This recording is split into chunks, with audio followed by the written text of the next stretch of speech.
and it's right there.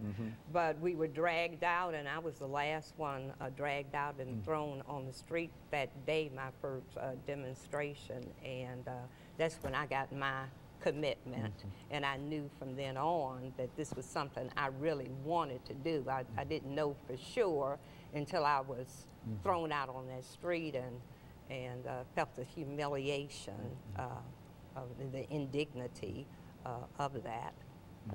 You know, Kwame, if you look at some of the things that I think most folks understand about the movement itself, what can you tell young people today, over the last couple of minutes that we have here, what can you tell the young people today about becoming involved in this fighting against injustices, whether it's the sit-in movement or whatever movement? Say something in reference to that. I think they need to know the history of our country, that the country didn't just happen to get better.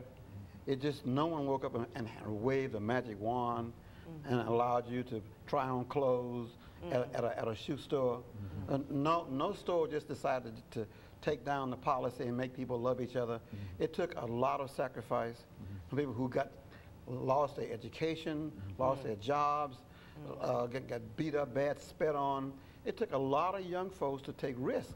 A lot of these young folks came from towns first time in college. Mama scrubbing floors to get you in college, and yet you're downtown courting arrest, embarrassing your family, embarrassing your teachers. And nothing happens good unless you're willing to sacrifice. And you have to look in the mirror and say, am I the person to do that? And can I find somebody that's like-minded, that I can trust, that we can have an agreement to continue until we see some results? You have to have patience. You have to have a sense of, there'll be people who will doubt you. There'll be people who will say you're betraying your Christian faith. There'll be folks who call you communist. They'll call you an atheist. They'll call you all kind of names. They'll call you folks who don't love America. And if you can't take that, then you don't understand what change is about. Nothing good happens. As they say, the wide road is for fools. The narrow, hard road is for folks who are committed, who have a legacy to honor. We had so many people who have suffered in this town. It was time to change that. And you can't change hate with hate. You have to change hate with love. And that's something the kids need to learn about. Confrontations that always have to end up in a fight, a physical fight. Fighting with your mind and heart is a lot better. Very good. And of course, we're going to take this second commercial break, and we'll be back with our audience following this very, very short commercial break.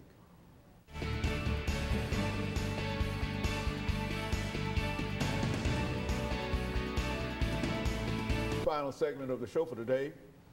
We're talking to Professor GMcKissack from Tennessee State University, and LLillard, who is the president of the African Association in Nashville, African Cultural Alliance in Nashville, and both have given us some information in reference to the civil rights movement in Nashville, especially the sit-in movement. Let's talk